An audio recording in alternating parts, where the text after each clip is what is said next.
तेरी इस कृपा से और जो कुछ मेरे संग तुमने किया है मैं उससे उर्ण नहीं हो सकता हूँ।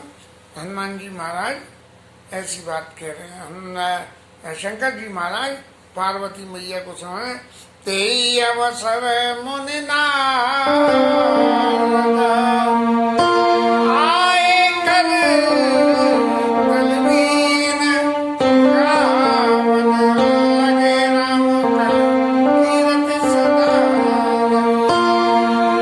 गावन लगे राम कल कीरत सदा।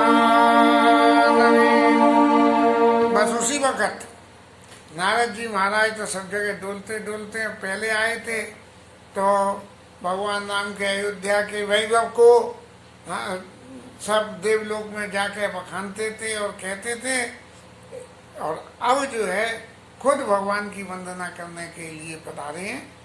और इसके आगे की कथा कल होगी। आज तो 2 बार व्यवधान हो गया। क्या है यार, भाई साहब के यहाँ से कोई ना कोई तो उधम कथा के दौरान ही होता है। हरि नाम कीर्तन।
महादेव की जय। श्री राज धरण की जय। श्री राधा रानी की जय। जय श्री राम।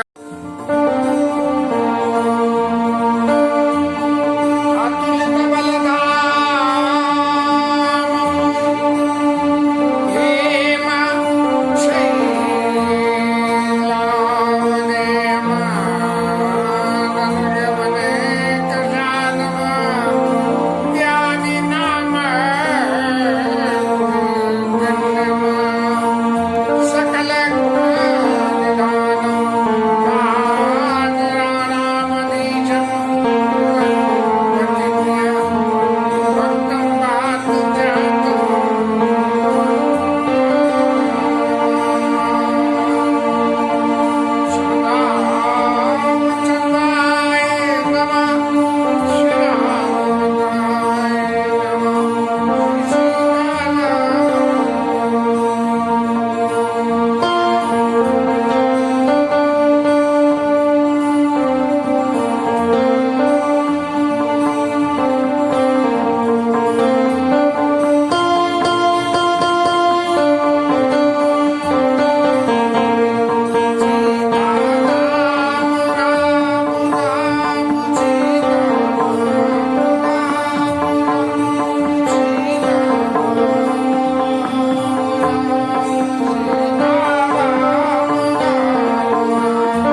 उमा अबधवासी नर नारिकता रत रूप ब्रह्म सच्चिदानंद घना रघुनायक जय हो। बाबा शंकर जी महाराज पार्वती को समझा रहे हैं कि देखो अयोध्या में रहने वाले बड़े कृतार्थ स्वरूप हैं, उनका जीवन धन्य हो गया। क्यों कि जिस नगरी का राजा खुद ब्रह्म सच्चिदानंद हो, जिसमें सच्चिदानंद के गुणों वो खुद ही ब्रह्म हो और वो ही वहाँ का राजा हो, तो उससे ज्यादा और भाग्य क्या हो सकते हैं। क्यों कि इतने समर्थवान राजा के रहते हुए सांसारिक दोषों की वहाँ कोई भी जगह स्थान नहीं होता है। इसलिए सांसारिक दोष नहीं होंगे तो सब लोग जीवन मुक्त हो जाएंगे। ऐसा इसलिए, और जीवन का सबसे बड़ा उद्देश्य है कि इस आवागमन के चक्कर से मुक्ति पाना। इसलिए उमा वधवासी नर नारी कृता रथ रूप, बिल्कुल जैसे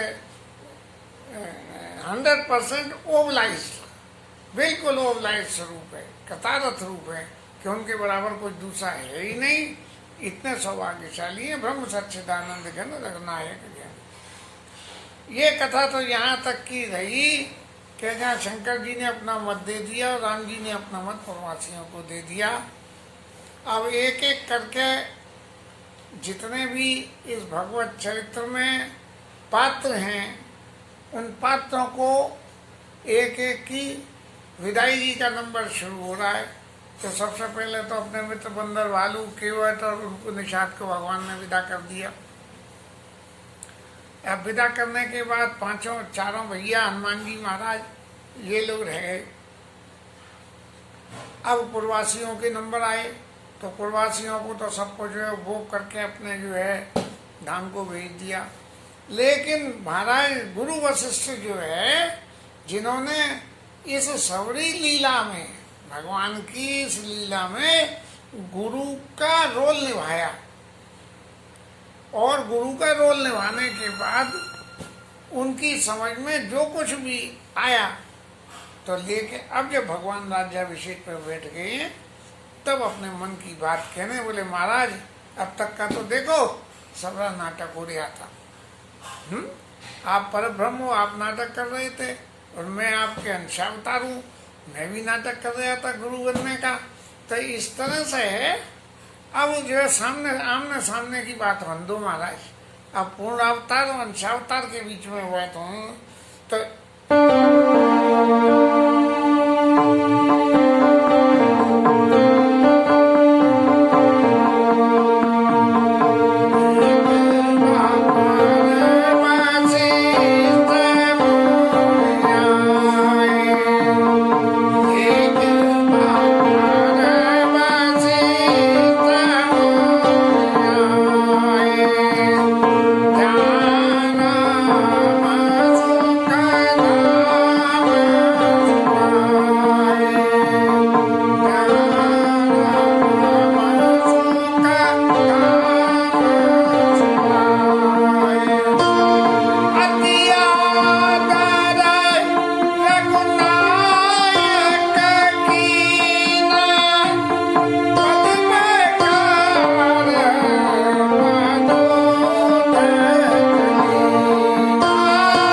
आए, बोले महाराज अभी यही अब तक की लीला हो रही थी, इसका समापन कर लें।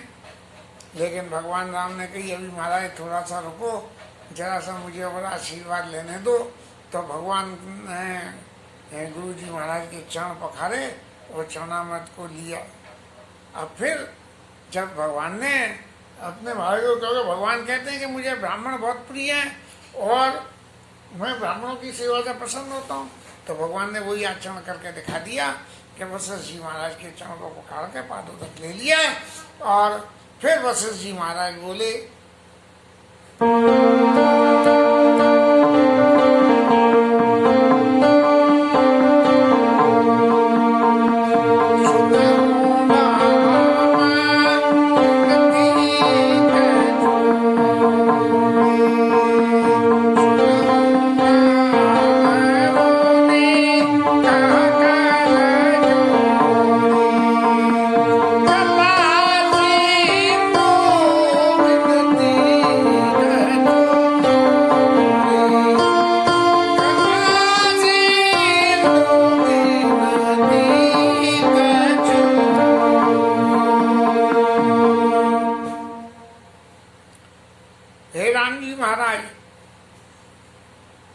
अब आप मेरी विनती को सुनिए।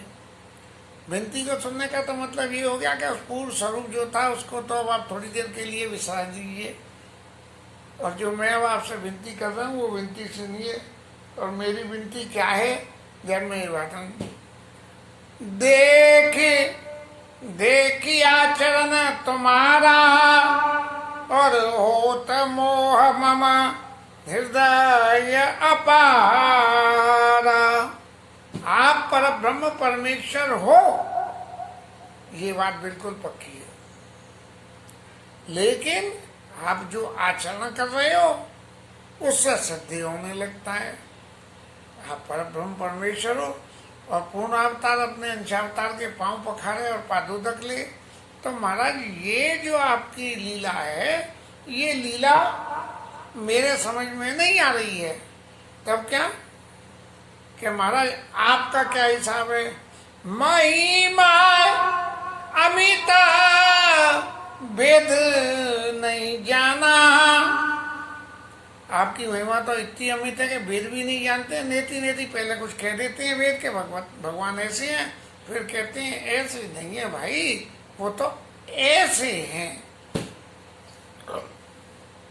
नेत महिमा अमित वेद नहीं जाना, और मैं के भांति कहूँ भगवाना।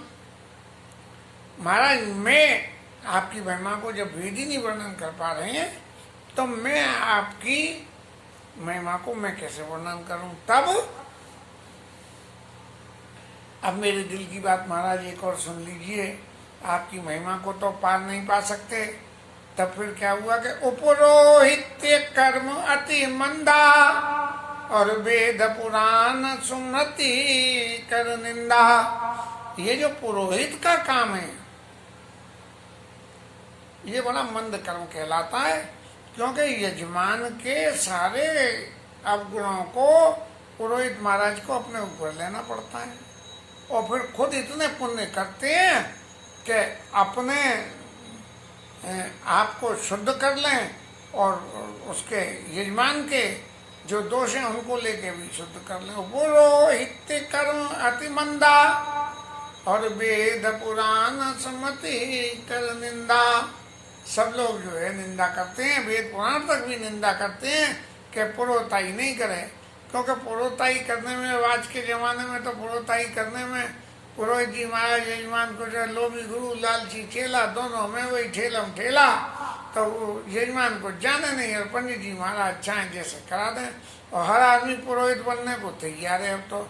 लेकिन पुरोहित बनने से जो कुछ यजमान के पाप, या कहना चाहिए यजमान की भूल, यजमान की बात होती है, उन सब बातों का बोझ पुरोहित के ऊपर आ जाता है। इसलिए वेद पुराण सुमति कर निंदा, वेद पुराण निंदा करते हैं। तो इसलिए जब ब्रह्मा ने कही कि भाई वशिष्ठ जी महाराज, अब राम जी जन्म ले रहे हैं और पृथ्वी पे जा रहे हैं, तो महाराज आप भी चले जाओ और जाके उनको पुरोहित बन जाओ। तो मैंने मना कर दी कि उपरोहित कर्म बहुत मंदा है महाराज, मैं नहीं करूँगा।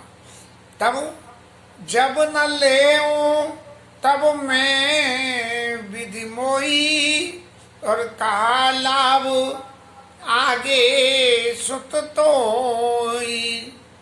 जब मैंने लेने की मना करी तो ब्रह्मा जी बोले, अरे पुत्र, क्योंकि ये उनके पुत्र हैं, तेरे होने से फायदा क्या है? क्या है? क्यों? क्यों? परमात्मा ब्रह्म नर रूपा, और हो रघुकुल भूषण भूपा। रघुकुल में जाकर जो है परमात्मा जो है राजा होंगे, जन्म लेंगे, और वहां के भूषण बनेंगे रघुवंश में। तब इसलिए तुम फिर भी नहीं जाना चाहते हो वहां, अरे सारे जीवन यापन के लिए भगवान की गति को, भगवान की शरणागति को प्राप्त करने के लिए इतना भजन साधन करना पड़ता है, तब भगवान मिलते हैं। और ये तो सहज ही भगवान तुम्हें मिले जा रहे हैं। पुरोहित बन जाओ, भगवान अपने आप ही तुम्हारे चरणों में शीश नवाएं और तुम्हारी जो है पूजा अर्चना करें। तो इसलिए अगर इतना करने पे भी यदि तुम समझदारी से काम लेके पुरोहित बनने को तैयार नहीं हो, तो फिर तुम्हारे रहने से, तुम्हारे पुत्र बनने से कोई फायदा नहीं है। जब इतनी बात ब्रह्मा जी ने मुझे समझाई, तब मेरे दिमाग में आई कि तब मैं हृदय विचारा, जोग यज्ञ जप दान, और जा कहूँ करिय सो पैऊं, धर्म न एई समान। अरे मैं जिस बात के लिए योग जप तप सब कर रहा हूँ, किसके लिए कर रहा हूँ? ईश्वर प्राप्ति के लिए। और जब ईश्वर ही मुझे मिला जा रहा है, तो इसको करने की क्या जरूरत है? वो काम करो जिस काम के करने से ईश्वर जल्दी मिल जाए। तो भैया पुरोहित क्या स्वीकार कर लो। तब जप तप नियम जोग निज धर्मा, श्रुति संभव नाना सुख कर्मा। अब महाराज एक बात हो रहा है कि जितने भी ये जप हैं, तप हैं, शुभ कर्म हैं, श्रुतियों के कहे हुए हैं, सब हैं। ज्ञान दया दम तीरथ मज्जन, ज्ञान दया धारण करने से, दमन करने से और तीर्थ में स्नान करने से, जहाँ लगी धर्म कहत श्रुति सज्जन। लोग वह कहते हैं कि मनुष्य मान मिलने पे ये सब काम करने चाहिए। और आगम निगम प्रसिद्ध पुराना, आगम निगम पुराना अनेका, पढ़े सुने कर फल प्रभु एका। ये इतने वेद पुराण शास्त्र हैं, इन सबको पढ़ने का एक ही पुण्य है। क्या है? एक ही सुंदर फल है। वो फल क्या है? तब पद पंकज प्रीति निरंतर, और सब साधन कर यह फल सुंदर। ये इतनी ज्ञान दया दम तीरथ मज्जन और इतने सबरे करने से क्या फल है? कि आपके चरणों में प्रीति हो जाए। आपके चरणों में प्रीति के लिए ही तो ये सारे काम होते हैं। और बाकी संसार में क्या है? ये सारी वस्तुएं तो संसार के लिए हैं।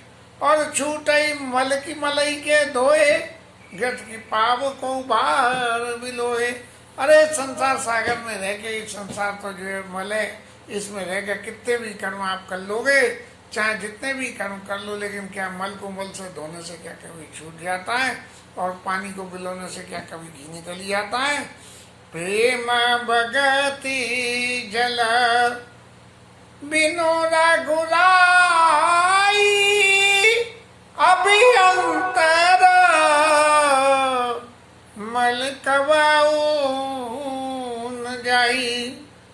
जब तक आपके चरणों में की प्रेमा भक्ति नहीं है, तब तक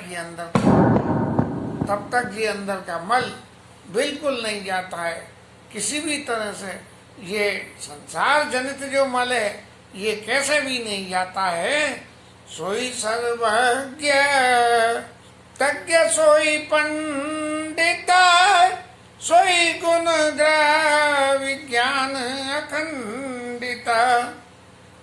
सबसे ज्यादा चतुर वही है। कौन है? दक्ष सकल लक्षण जुत सोई, और जाके पद सरोज रति होई। सबसे ज्यादा चतुर कौन है? जिसको आपके चरणों में प्रीति हो।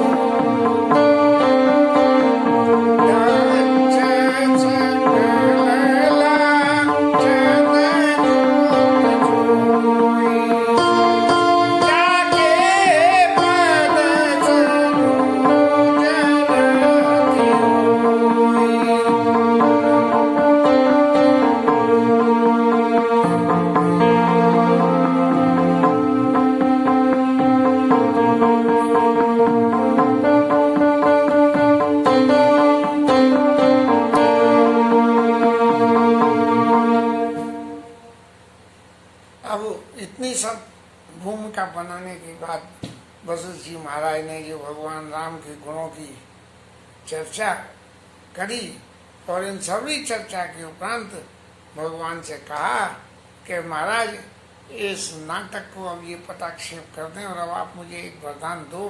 मैंने इतना बढ़िया नाटक आपके संग खेला है, हाँ, आपके गुरु बन के, तो आप जो है नात एक वर मांगो, आप कृपा करके एक वर दे दो कि आपके चरणों में मेरे जन्म जन्मांतर किसी भी जन्म में कहीं भी रहूं, मेरा प्रेम आपके चरणों में कभी कम नहीं हो, बस ऐसा वरदान दे दो।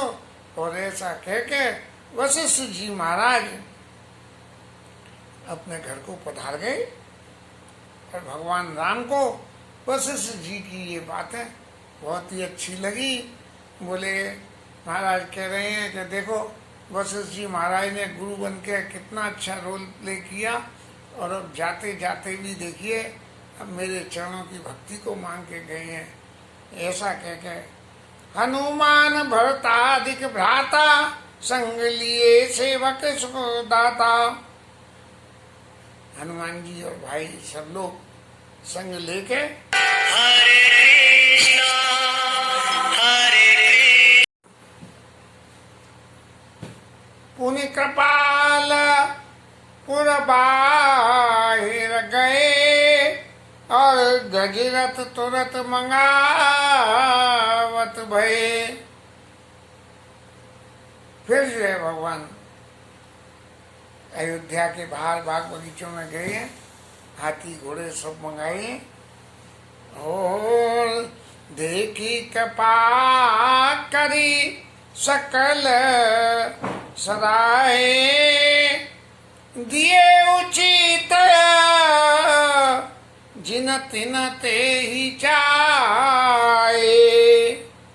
अब जिस किसी को जो भी अच्छा लगा तो प्रवासियों को भगवान ने दान कर दिए। इतना करके भगवान थक गए और थक के क्या हुआ, एक आंव की छाव में शीतल में चले गए। भरत जी महाराज ने अपना वस्त्र बिछा दिया और वस्त्र को बिछाने के बाद में सब जो है भगवान की सेवा करने बैठे प्रभु से वही सब भाई। मारुत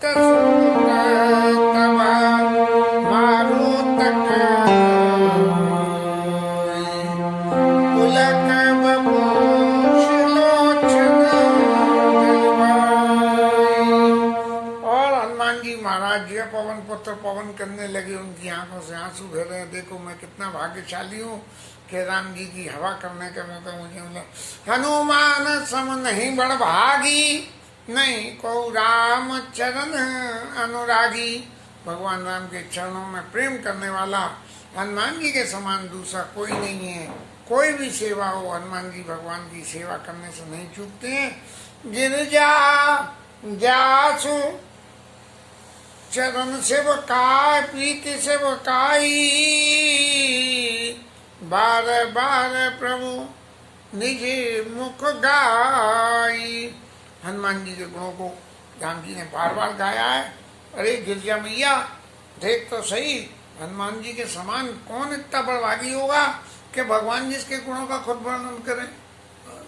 देखे को विचारना सुन तो ही उड़न में नहीं, मैं उड़नी नहीं हो। हरे कृष्णा